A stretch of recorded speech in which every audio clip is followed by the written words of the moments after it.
Moon in the 12th house, the hidden heart. Welcome to Moon in the 12th house in Synastry. We arrive at the final house, and the one that is, in many respects, the most difficult to describe. The 12th house governs the unconscious, what has been hidden or surrendered, spiritual depths, solitude, the dissolution of boundaries, and the vast interior of the psyche that lies beyond ordinary waking awareness. When someone's moon falls in your 12th house, the emotional connection between you operates largely below the surface of ordinary consciousness. This is not a placement of visible, easily named emotional exchange. It is a placement of depth, ambiguity, and spiritual resonance, a quality of feeling that resists easy articulation. And yet, paradoxically, it can create some of the most profound emotional bonds that Synastry describes. The moon person's emotional nature is, in some sense, carried on behalf of the house person's 12th house. The 12th house holds what the house person has set aside, suppressed, or not yet integrated, parts of themselves too complex or frightening to hold in ordinary daylight. The moon person, simply by being who they are emotionally, activates this territory, not deliberately, simply through the quality of their presence. For the house person, this can produce a deeply unusual experience. On one hand, there is a quality of being profoundly seen. The moon person seems to reach a part of them that is normally inaccessible even to themselves. They appear to know things that have never been spoken, to respond to emotional material the house person has never consciously shared. This carries an uncanny quality, a spiritual intimacy that operates at a level preceding ordinary personality. On the other hand, the house person may find it paradoxically difficult to reach the moon person in the ordinary way. Because so much of the connection is unspoken and felt rather than articulated, the house person may find themselves affected by the relationship without fully understanding how or why. They behave differently around the moon person, more open or more withdrawn, without being entirely clear about the reason. For the moon person, the experience also has an unusual character. The 12th house is not a place where emotional offerings are easily received and acknowledged in the ordinary sense. The house person may not fully know how much the moon person gives them, or how significantly the moon person's presence touches their inner life.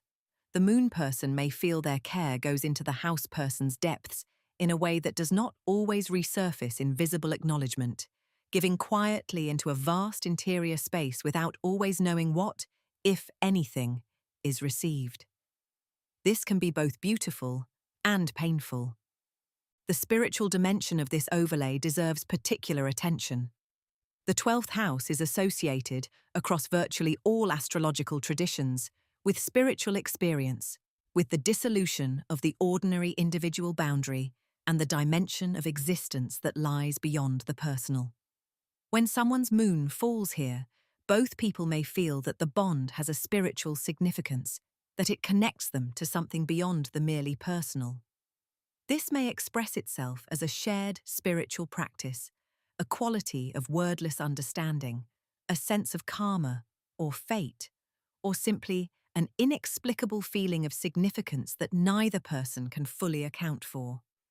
There is also a healing quality to this placement, specifically the kind of healing that occurs not through direct psychological work, but through the gentle, patient presence of unconditional emotional attunement. The moon person's presence creates, over time, conditions in which the house person's most guarded interior territory gradually becomes slightly more accessible to the light. This is a slow, subtle process, rarely dramatic, but its effects can be profound. To the challenges. The primary difficulty is the unconsciousness of the dynamic. Because so much operates below the surface, emotional patterns can develop and entrench without either person having a clear view of what is happening. The moon person may find themselves in a quiet cycle of self-sacrifice, giving care without knowing what they receive in return. The house person may develop an unconscious dependency on the moon person's presence without being fully aware of how much they rely on it. There is also the risk of what might be called 12th house confusion, a quality of emotional ambiguity, of not quite being able to see the relationship clearly, of oscillating between a sense of profound importance and a sense of unreality. Both people may benefit enormously from bringing as much conscious awareness as possible to what is, by nature, an interior and largely wordless dynamic. Moon in the 12th house synastry is the overlay of compassionate love in its most expansive sense. Love that asks nothing in return. Love that tends what has been most carefully hidden.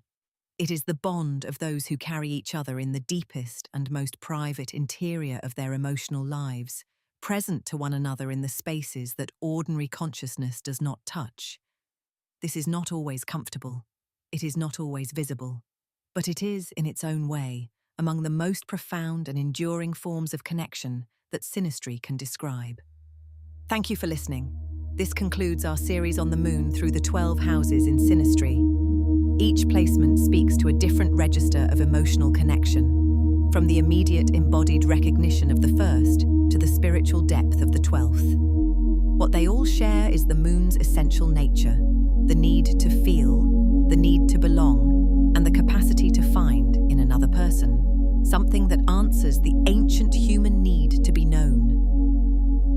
Next, Mercury in synastry house overlays.